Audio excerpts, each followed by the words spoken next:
Welcome back to Prepper Talk Radio. My name is Shane, and I'm here with Scott, as usual. And I hope you all had a wonderful Christmas weekend, which is very nice to have Christmas on a weekend, I think. Booyah. Except for the snow part. Well, that's true. Almost you got 20 inches of snow up on the bench. on Christmas Day. And we were about to leave to go to my mother-in-law's for the Christmas dinner. And I was just appalled at the snow. I was pissed. See, we in Utah County only got about 3 inches. Everyone I know on the in like benches. Salt Lake got about 4 or 5 inches. And then Bountiful, it was You got about pounded. 15 inches up. And then as you went higher on the bench, it was like 18, 19. When I was cleaning it off, it was about 18 inches.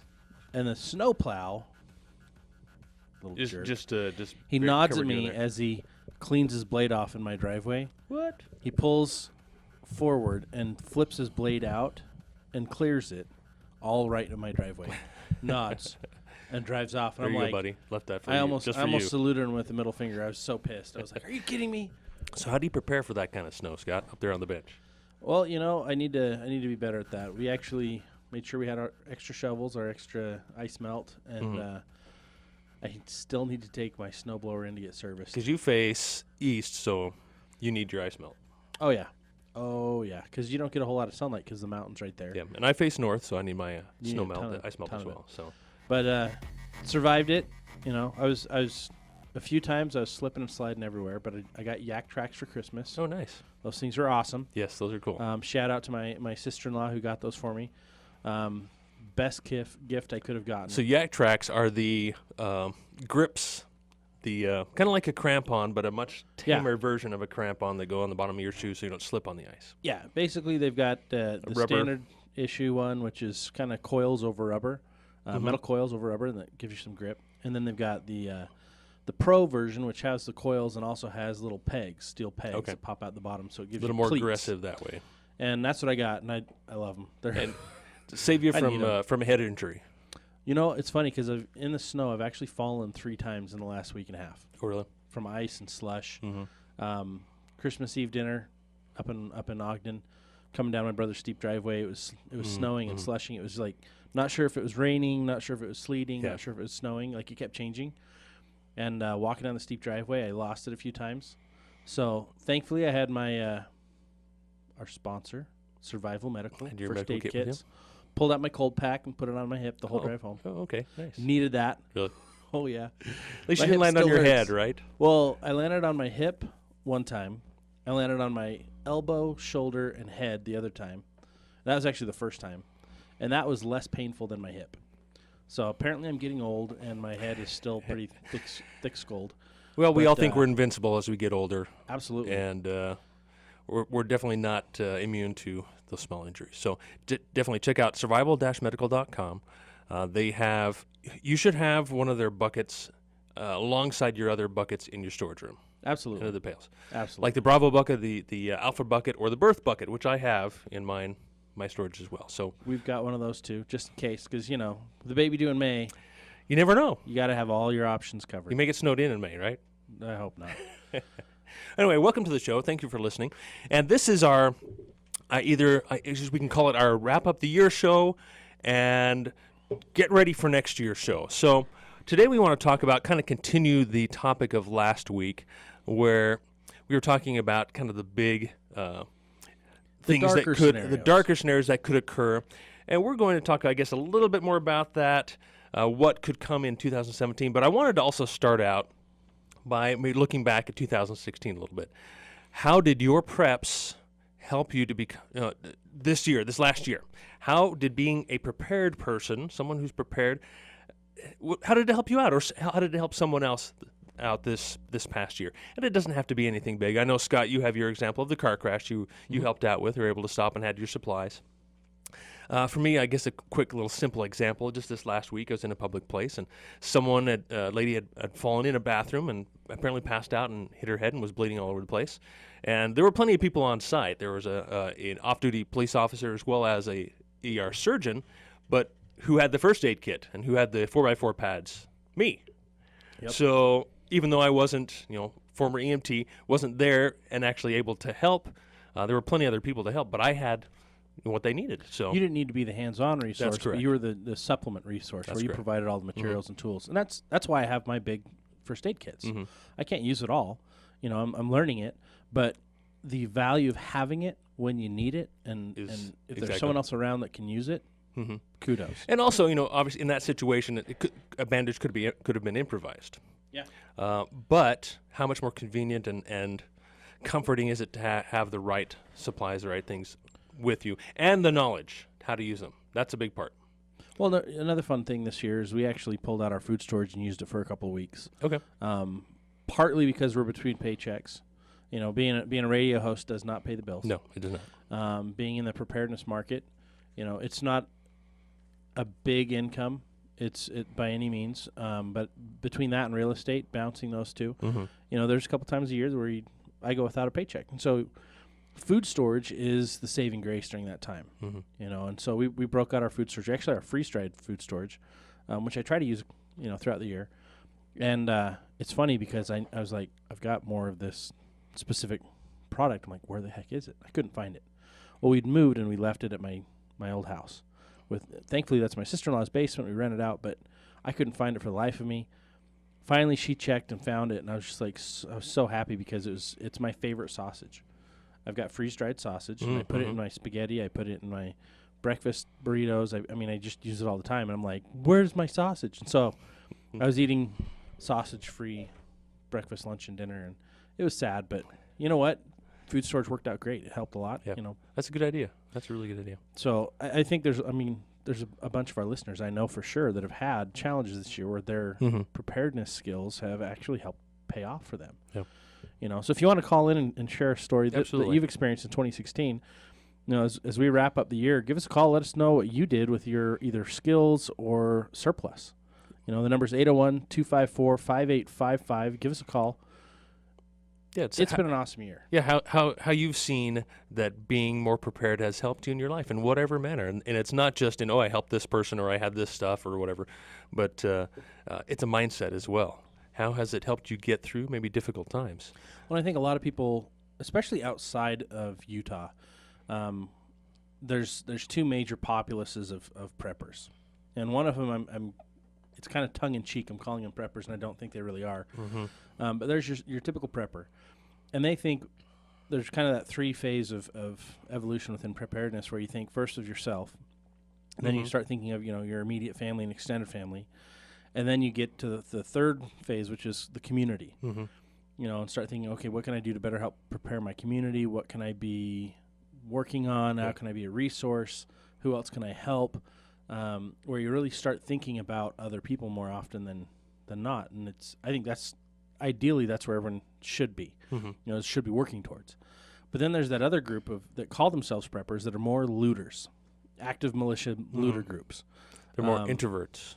And I'm meeting more and more of these online, and it appalls me because they're taking the skills, the mindsets, and then the networking that we're doing to create community response groups, and they're targeting the preppers, and they call themselves preppers as well, and it's really boiled my blood.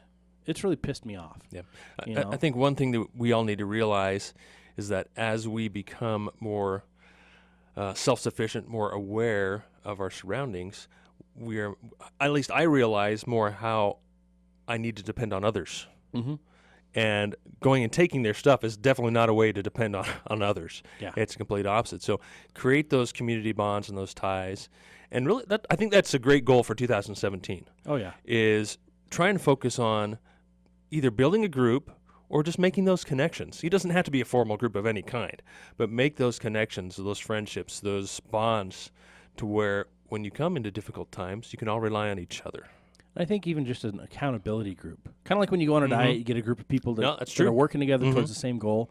Help each other stay accountable. Same thing with preparedness. That's a good idea. I think it's brilliant. I've actually created one for ham radio because I've been working on this for a year and a half now, and I need to focus more. Get your And so I've kind of created a small group that they're getting on my case all the time, and it's wonderfully horrible because they're like, "Hey, have you taken a practice test this week?" And I'm like, no. So that's my big thing is I'm gonna take on less projects, and I'm going to actually focus on getting a few key things done this year. That's my focus. I'm going to get my ham radio done before April.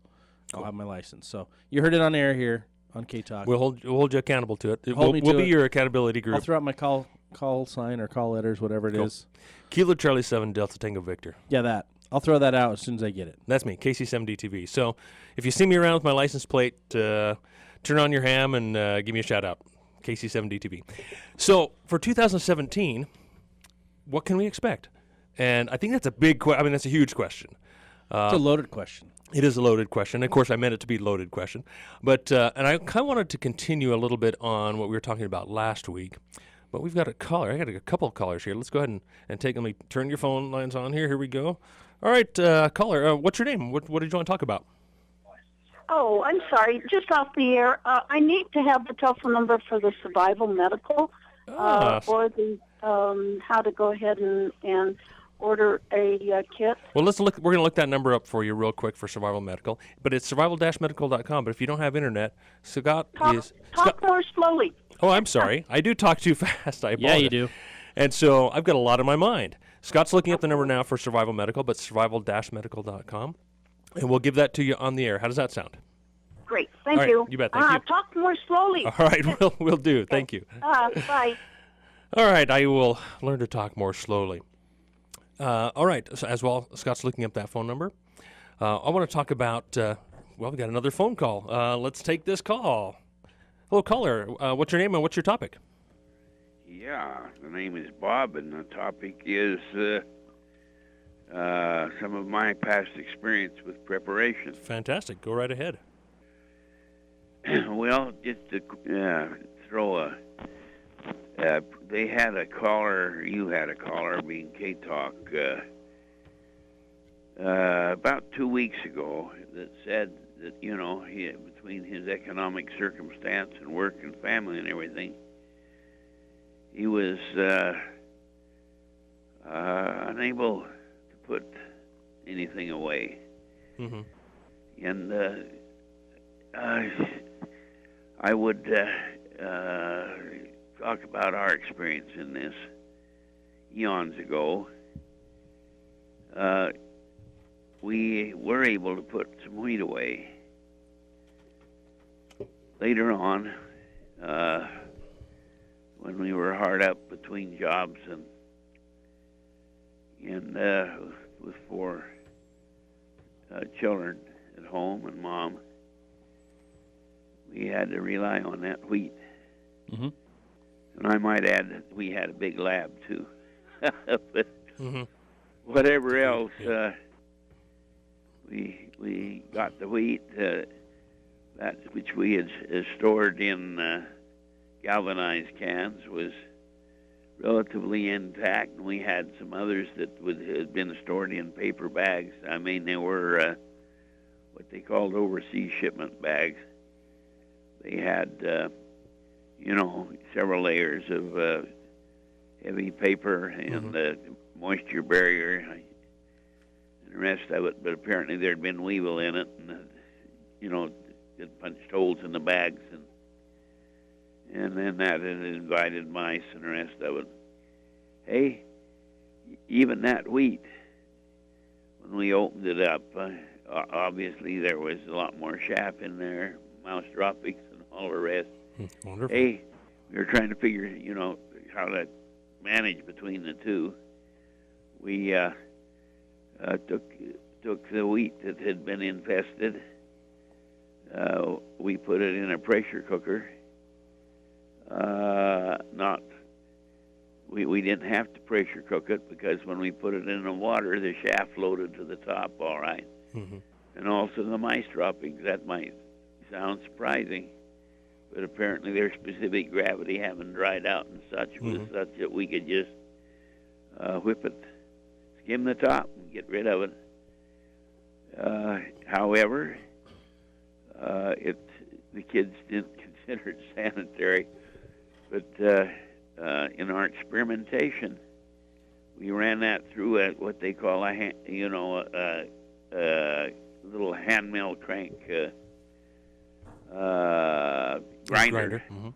Yes, and set it for a coarse grind where the stones weren't even touching each other, and it turned out sort of a finer cracked wheat, all right? Now, we are coming into a break there, but, thank you for bringing Can that I up. hold? You sure can. We'll have you hold over onto the break, and thanks for listening to Prepper Talk Radio. Of course, we are brought to you by Survival Medical. Do you have that number, Scott? Yeah, the number for Survival Medical is 208. What just went away? 538-9531. That's 208-538-9531. We'll be right back after a message from our other sponsors. Okay, let's get right back at this. Welcome to Prepper Talk Radio. Thanks for listening. And we're going to bring our caller back on. Bob, let's give you 2 more minutes here, and then we need to move on to our topic. But thank you for your comments, Bob. 2 minutes. In any case, our experimentation was at 1 cup of wheat, and again, we cleared it, as explained before. Also, we found out that the bagged wheat, which it was still infested, had been left outside through a week of zero weather. It seemed to eliminate a lot of the nuisance. But, the insects that cause the nuisance. But whatever, that turned out to be good dog food. We found out that economically it was so much, the lab preferred it over so-called meaty dog food, the dry stuff. The big Lammy lived to be about 11 or 12, and we didn't know exact because we didn't know how old he was when we got him. Mm-hmm. Beautiful coat, beautiful health, and of course he got table scraps too, but whatever. And in order to convince the kids, we had used the pressure cooker, to experiment with that too, but we found out that it heated so evenly, the heavy aluminum bottom. From then on, we just used that to prepare it. Fantastic. Once a week, the kids would grind 5 pounds of wheat, and it would feed that big lab. I mean, he was 130 pounds. He was a big lab. Yeah, that brings up a really great point. Is how do you prepare to take care of your animals in an emergency? That, but I had to eat some of that to show the kids that it was sanitary. Mm-hmm. And well, once it's heated up to boiling temperature, yeah, you can. Oh yeah, we had brought it up droppings in it to and weevil. boiling, and then we simmered it for a half hour. All right. Yep. And it turned out just to be like good cracked wheat. Cracked wheat, cereal. exactly, just like a good cracked wheat. Perfect. And consist in your life. Thank you very much for your call. We sure appreciate it, and we will. Someday we'll finish up. Call Thank in. you. All right, thank you. Feel free to call in anytime. All right, let's continue on with our topic here: how to prepare for 2017, or what to expect. Yeah, I think our show direction was 2017. intended to go towards kind of what we feel is going to happen in 2017. The big things to look for. Mm-hmm. And I think watching the political spectrum right now, Yep. watching what's going on with the Obama administration, with the Clinton camp, which is still at it, I'm actually pretty appalled right now at what's going on with our government. Yep. I mean, as a concerned citizen, and as for what to expect in the future, this is par for the course. Yeah. Right. And that's on the top of my list. Excuse me, there. That's on the top of my list is political instability. Mm-hmm. Is that and not just here in the U.S. but regionally and worldwide? Oh, Is international. really what's I mean, going to happen. Yeah. Here's what we're doing. I've failed to see any media outlet provide any evidence to Russian hackers. Mm-hmm. Yep. Zero, right? And yet you still hear on the news, That's we all- know that we're going to do something about it. We know Russia's been hacking, and we know they're going to do something about Right, it. that's all we're hearing about. Yep. And so it just makes me sick that these claims are going out against Russia, who is the big bad brother, right? Mm-hmm. I mean, they're at times called an ally, at times called an enemy, but the reality of it is that we're poking a big bear. Mm-hmm. We're a bear as well, but we're poking the other big bear, Mm-hmm. and we keep poking him, thinking, And it's being done intentionally. yeah. And so there's an intentional divide being created there, but that's on the international level. Then you look at all the economic trade situations going on. Any number of things is going to go crashing soon, as far as financial trade. Exactly. This financial is really economies. all tied to economic and financial collapse. Is really what this. It's another phase of that collapse. Is this political instability? Is what it is. So, how do we prepare for this coming year, Scott? Well, I think the biggest thing is go back to basics on your own personal preparedness. Mm-hmm. Focus more on getting aware of what's going on, And in addition to that, getting your surplus ready and making sure you know how to use it. For example, the gentleman Bob, knowing you can boil your wheat, you can throw it all in water and everything's going to rise except for your wheat, and then you can boil it and make cracked wheat. Now there's other ways to clean it before then as well, but I think the key takeaway though is make sure you have stuff and you know what to do with your stuff, because otherwise it's just dead weight. Otherwise it's your own demise. If you've got a ton of stuff and don't know what to do with any of it or most of it, you need to know what to do with most of it. And so it's back to the basics of skill development, learning skills, focusing on skills. Communication is going to be key, because as we're moving into 2017, we're going to see more and more and more disinformation, especially from the major media outlets. International news is actually, I think, more on point than what our own national news is. If you go to the BBC, I feel like they're reporting better than what our nation is.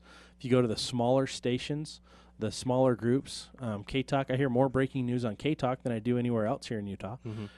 So it's quite impressive to me. But the fact of the matter is there's so much disinformation, and now with this new executive order that got pushed through, Christmas Eve, now the CIA and the NSA have more control over what is true news and what's not. I'm like, how does that help the American people? Yeah, and we also see that Google is throttling sites. They're whitewashing sites. They're in your search, when you're searching for particular topics, they're not allowing you to find the news that you're looking for. Well, and same with Facebook. Yeah, absolutely. You can share something now, and it'll be whitewashed to your public. Because it's not advertiser friendly. Well, it's not advertiser friendly, but it's also disinformation. They look at it as disinformation for their agenda. Facebook has an agenda, and if you're not paying attention to it, I'm not going to get into it, but it has a huge agenda. Yeah. It's a great resource for staying connected with people, but it's a horrible resource for finding truth. There's a lot of crap on there, and it's more media driven and more marketing driven than anything else. So stay away from it. Yeah. Sites that I really enjoy that I feel like have more true information, of course, WikiLeaks, and of course, Drudge Report. Those are, I think, two of the more honest and capable news sources out there than anywhere else. Agreed. Yeah, absolutely. So, moving forward into 2017, the way to prepare for this disinformation campaign, this it's propaganda, by our own government, is to, in my opinion, ignore it. I mean, just turn everything off, ignore it, and find the sites that you feel that have good news quality, like this one. Like, what we should do more, Scott, on PrepperCon and Prepared Guy is post more of that actual real news. Well, I have, and it's been blocked. Okay. I've actually shared videos on both channels. On Facebook. And I've uploaded them and pushed send, and within 30 minutes, they're gone. They're gone. Like, completely gone. I can't even see that I posted it anymore. So I've had that personally happen to me, and then at one time I did that, and I got locked out of Facebook for 7 days. Wow. I was in Facebook jail. I was like, you got to be kidding me. Yeah. But that's we're going to see more of that happening as true media gets shared. They're trying to say we're spreading disinformation, when in reality we're finding good credible sources, we're finding good credible news, and it's not the news they want shared. And so there's a big huge control mechanism. And it's all for profit and all for control. Yep. So I think we're going to see a lot more of that control and a lot more of that profitability margin going up in all the social media channels. We're going to have a bigger problem sharing and getting the right information. So you've got to do your homework. You've got to have your own resources that you can go to that are ones that are credible. And what's going to happen as a result of all this is we're going to see a bigger and bigger divide from man to man. And what I mean by that is we're going to have less and less compassion for our fellow man. And that's on my list as well, is kind of a societal division or civil unrest. Continuing, and over this weekend, the incident in the malls all through the country. You've probably seen. I think Paul talked about it a little bit as well.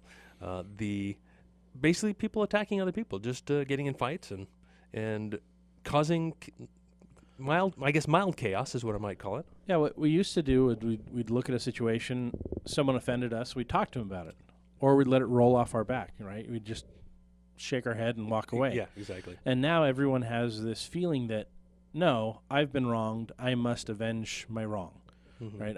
I must irrefutably destroy my competitor or my enemy.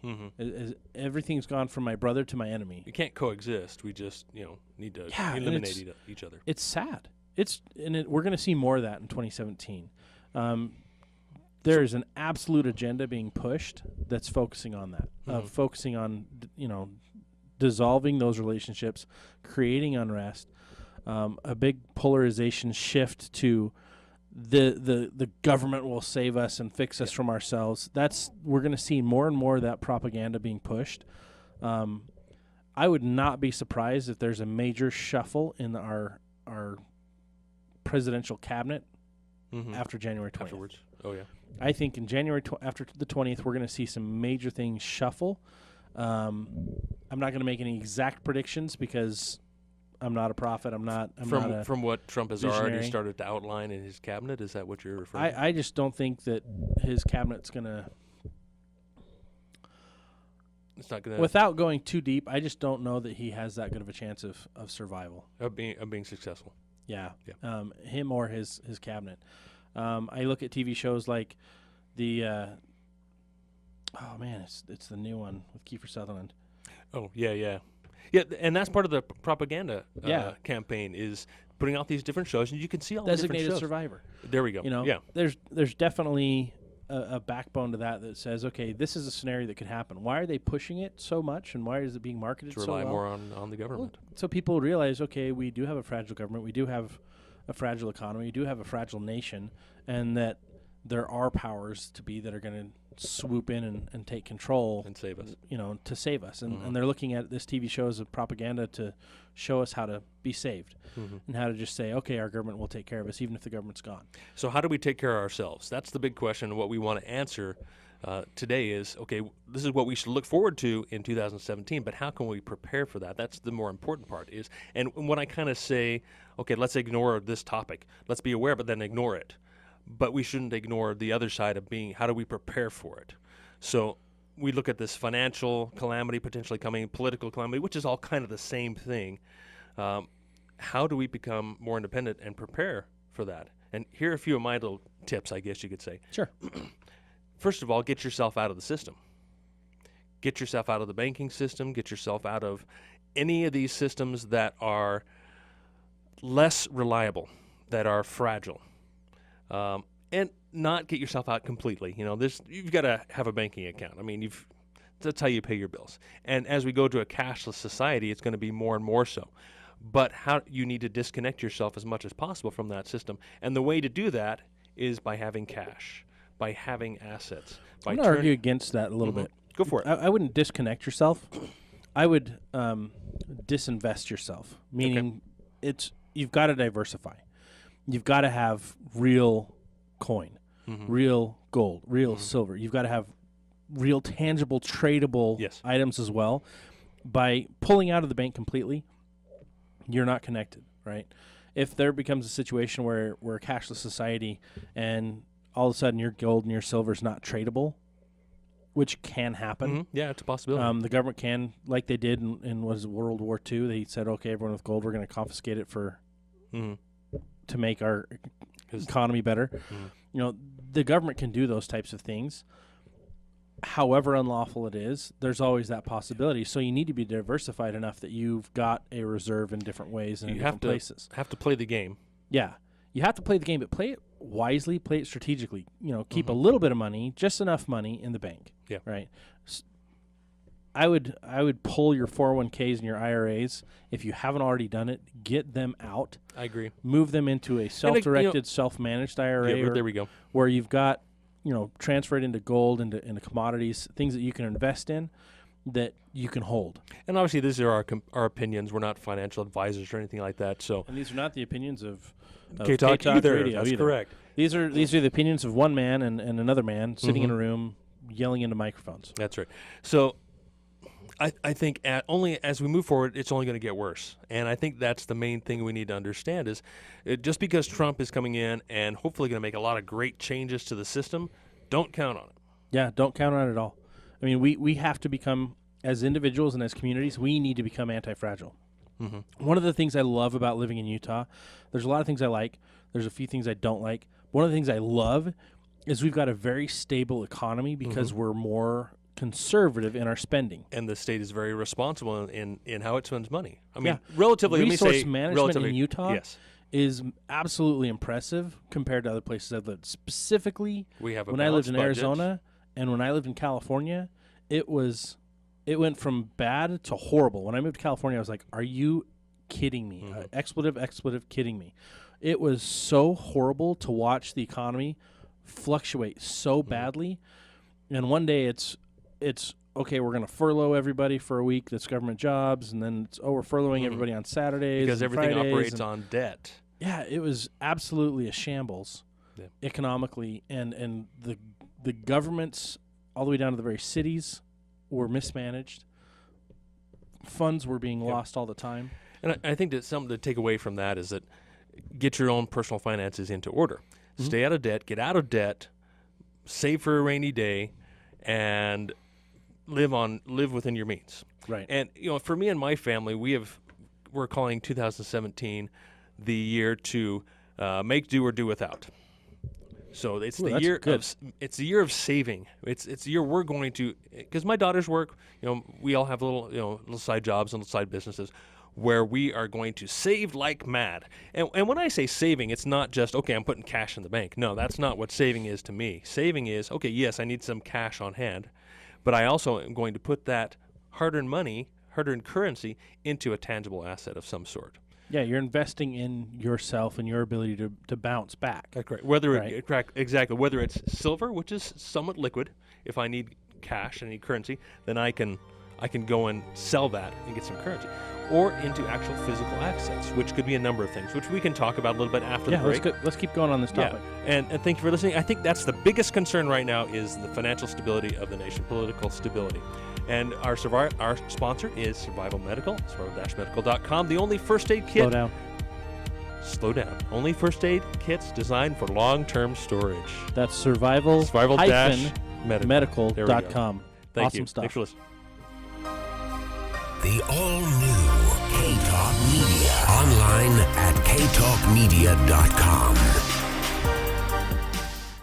I recently met with a homeowner who was ready to retire but felt trapped in his job because his retirement funds had gone down substantially over the last few years, and he needed the income from his job to make payments on his home. In reviewing his options, he realized a reverse mortgage would pay off his current loan, give him some money to take care of much-needed repairs, and eliminate his monthly mortgage payment completely. If you own your home, you're 62 or older, you may qualify for a reverse mortgage that will help you meet your retirement goals. I have years of experience helping Utah homeowners and will help you find the right solution for your financing needs. With a 10-minute call, I can help you find out how you qualify and how a reverse mortgage could help you. Call me today, Alan Blood, 298-5887. That's Alan Blood with Capital Financial, 801-298-5887, NMLS number 3146. Come join us at the Holiday Inn Express and Suites in Sandy for New Year's weekend. Conveniently located at 10680 Auto Mall Drive in Sandy, Utah. Spend a romantic night away for just $94 with our New Year's package. December 30th, 31st, and January 1st. Go out and enjoy one of the many nearby activities, then come back to a clean, spacious king room with your choice of sparkling cider or champagne and a box of delicious chocolates. Or just spend the night in with your sweetheart. Your room includes a mini fridge, microwave that you can stuff full of goodies to enjoy. Take a dip in our 24-hour indoor pool, relax in our hot tub, or work out together in our fitness center. Enjoy a delicious complimentary hot breakfast in the morning. Our friendly associates are here to make this New Year's perfect. Call and book today. 801-495-1317. 495-1317. That's 801-495-1317.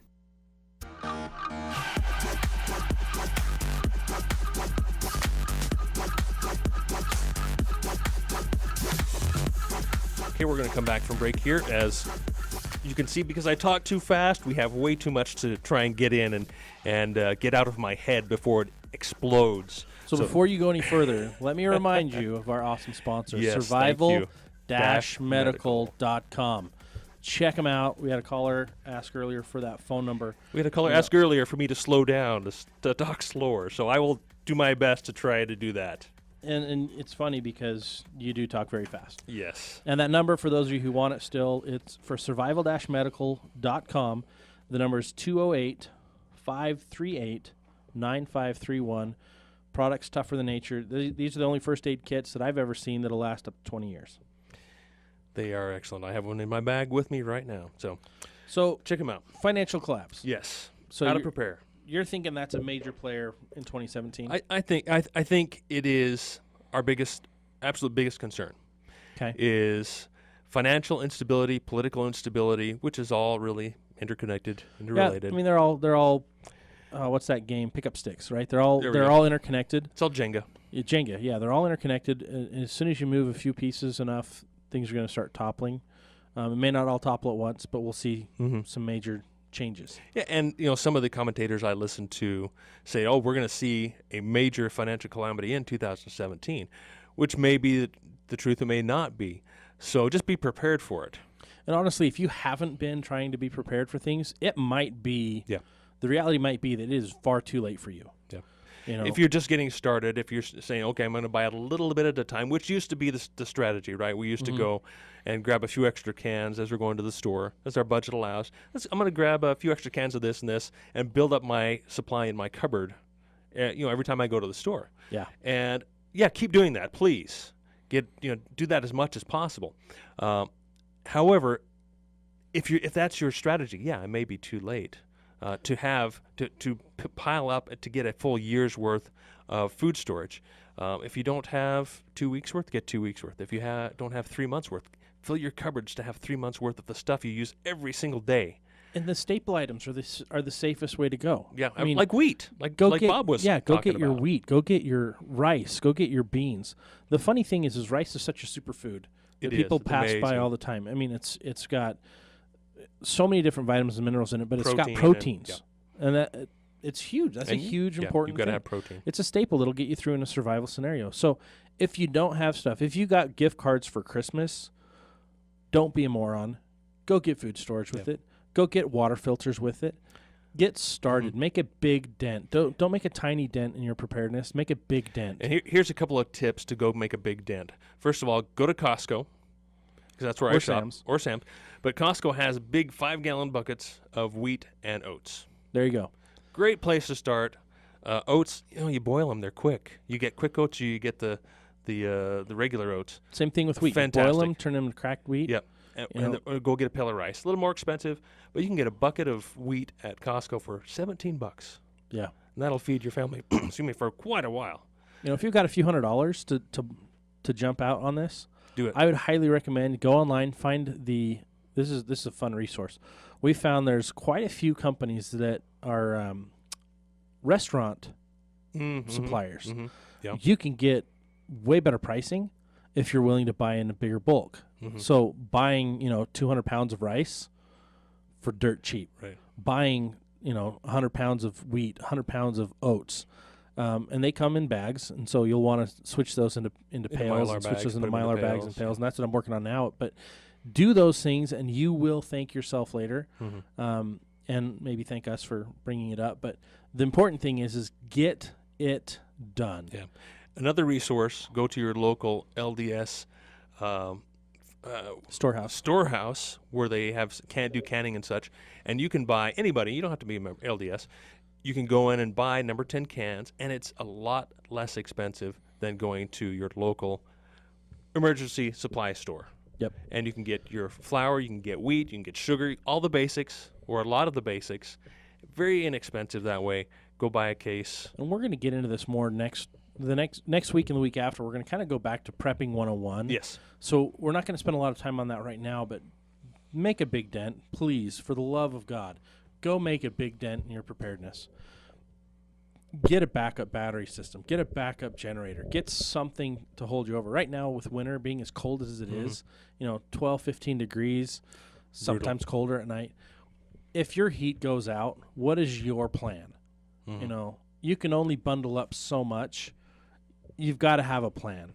If our economic collapse comes sooner than later, what is your plan?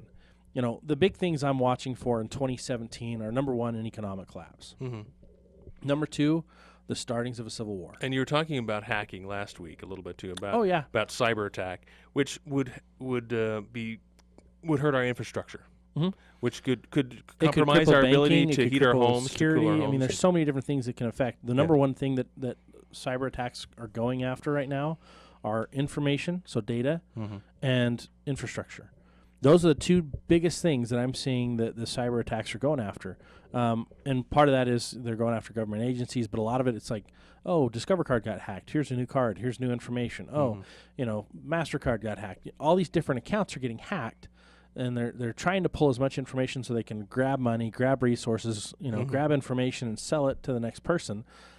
That's a huge threat that's only going to grow. And my advice is, as I mentioned before, and I want to stick to it, get out of the system as much as you can. Get rid of your credit card, your debit card. I mean, you need your debit card, but you need to get out of the system as much as possible. And that's what I'm working on in 2017 as well. I need to be on Facebook for PrepperCon, for Prepared Guy, for what we do here at Prepper Talk Radio. But personally, I'm backing away from all the social media personally. And that's another thing. Don't share your personal information on social media, whether it's Facebook or family or whatever, because it can be used against you in the future. Your friends already know where you went to school, where you grew up, and everything else. Take that off your social media. That's not important. All that is giving them aggregate information so that they can trend purchase power and stuff like that. And then it gives data for the hackers to go after, and you don't want them to have that information. Limit that as much as you can. Untag yourself from pictures that show too much. Don't be posting. I know it's hard this Christmas. Everyone's posting pictures of what they got for Christmas.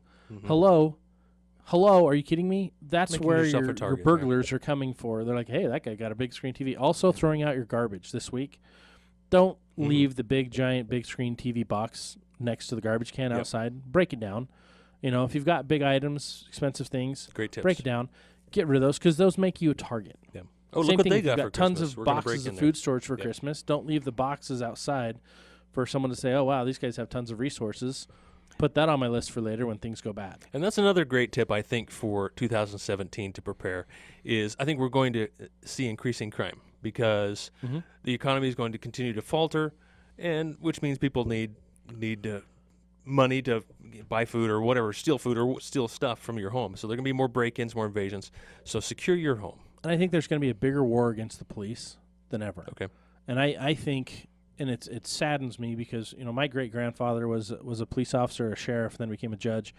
He put it out every day. He was more of an kind of a Mayberry, Andy Griffin show type of sheriff. Yeah, he carried, but he was first and foremost focused on the person. What can I do to better this person's situation so that they don't commit a crime again? And I talked to my wife's grandfather was a corrections officer and a police officer before that. I've got a lot of friends and family that are in law enforcement, and the key is they're not intentionally out there to try to cause problems. They're there putting their lives on the line to try to fix them. Now, if you're a criminal and you're causing problems for them, you're causing problems for yourself first and foremost. So stop. Yeah. Don't make their jobs harder. Looks like we got a call. Yeah, I'm going to pick up a call here. Yeah. Hello, what's your name? What do you want to talk about? I wanted to talk about the food. Yes, go right ahead. Oh, okay. I just wanted to remind people that if you have small children or elderly, they will succumb to food fatigue and refuse to eat. So when you're getting your wheat, get some barley, get some quinoa, and like you said, rice and oatmeal. Make sure you've got a little sugar. Make sure you've got something that's an oil, preferably virgin coconut oil that's really good for you. It stores longer, but too. They will refuse to eat, and they'll just die right in front of your eyes if you have the same old wheat and water or whatever every time. Yeah, absolutely. Thanks for bringing that up. That's a fantastic point. Absolutely true. And I can see that in some of my kids, too, that if they don't want to eat it, they won't eat it, and they'll go hungry, and their body gets accustomed to that. Their stomach shrinks, and they don't feel hunger, and like you say, they can die from that. So get a bunch of honey. Honey is great. Honey's great. It's a good additive. It's shelf stable, And here's something to talk about real quick too. Is we talk about getting non-GMO stuff, but I think when it comes down to being prepared, don't worry about that. Don't just have something. Exactly. Have something. And if it's sugar, that's not pure cane sugar, that's non-GMO, which I try and store pure cane sugar, but just you got to have something. If you don't, it's Right, better than nothing. exactly. Start with something. Make sure you've got something to feed your children. Don't be part of the problem. Be part of the solution. Absolutely. Absolutely. Thank you so much for your call. I think one of the biggest things is get things that you know they're going to like as a treat as well. Mm-hmm. Exactly. Like we've got cans and cans of ravioli. I hate the stuff, Mm-hmm. but my Yeah. wife loves it on occasion. You know, our kids, our nieces and Like the nephews love it. SpaghettiOs type ravioli? SpaghettiOs, Okay, yeah. raviolis, you know, Chef Boyardee, all that stuff. Exactly. And We've that got stuff Kraft mac stores and for like 10 plus cheese. years. We've Exactly. got- Mac yeah. and cheese. Absolutely. Oh, yeah. And that's the kind of stuff I have in our food storage, our freeze-dried kind of Yeah. type storage is that stuff that the kids will eat. Because I eat what's left over. You know, whatever the kids don't Right. eat, that's what I end up Right. eating. So yeah, thank you for the call. E- Fantastic. Even as adults, though, you know, when times are hard and you're like, oh, we got to pay the taxes Mhm. property or whatever, so we're just going to eat whatever's in the fridge or cupboard. Mm-hmm. Adults get food fatigue. We're like, I don't Yeah. think so. I'm not going to eat. I'm fine. Yeah. So Oh, yeah. That's a anyway, great point. thank you so much. thank you for the Love your call. show. Thank you. And my condolences to Mills Crenshaw's Yes, family. absolutely. Absolutely. Thank you very much. Thank you for the call. Have a good year. You too. Thank you. Oh, excellent call. That was awesome. Yeah, Yeah. I think it's something that oftentimes, you know, we don't talk about it enough Mm-hmm. because we're trying to get people starting off on the basics. Just to get but started. Get something. But yeah, it's such an important thing to get a variety Mm-hmm. and focus on the things your family will eat. And that's If why you I won't really eat advocate. Like I think a lot of people will put too much stock in wheat Mm-hmm. and they've never made bread. Yeah. You know, or they don't know how to even never make eaten cracked cracked wheat. wheat It's really or easy to whatever, yeah. do, but they've never done it. But they'll buy, 50 pounds, 100 pounds, 300 pounds of wheat, I think they're hard wheat, prepared and they're like, for it. yeah, I'm good to go. And they've done nothing to know how to prepare it and use it. Yeah. They don't use it in the normal diet. Guess what? They're going to have shutdown issues. They're going to get clogged up. They're going to have Constipation, diarrhea. I mean, yeah. they're going to have so many fun issues that suck Yeah. if they're not preparing and using those things now. So get the things you use. Otherwise, you're going to be in a world of hurt. So I think for 2017, really focus on we're going back to the basics. We're going to start back talking about the basics first next year, and it will be our third calendar year on the radio. So I'm really excited about that. It's quite a milestone for us.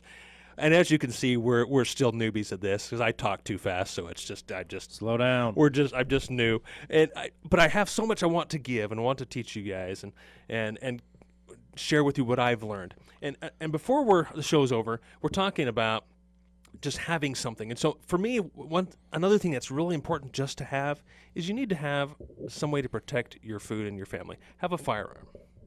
And I know that can be controversial to some people. Even some people within my family say, you know what, I'm not comfortable with firearms. I'm not comfortable, and I took the day yesterday to take my daughters out shooting. And some of them aren't very comfortable with that yet, but we're starting. And the key is to have something. Again, have something. Have a shotgun. Have a handgun. Have something. And in my opinion, it doesn't matter what caliber. Have something. Well, and it also comes down to what are you comfortable with, but fortify your home, fortify your family. Yes. The first thing you need to do is make sure that your home is more secure, right? Strong Making locks. sure your broken window latches, your door locks are fully functional, And don't leave your windows open. Don't leave your doors open. especially during the winter because it's cold. Well, But, yeah. I actually saw a video yesterday of a guy that had a deer jump through his window into his house. So, they're cold. They want a warm place to be too. But make sure your home is secure, that you've got the basics covered. That all your door latches, your window latches, your sliding glass door latches, that they all work first and foremost. I like to make our home a safe place for my kids to come to. They can feel comfortable there and completely safe. Absolutely.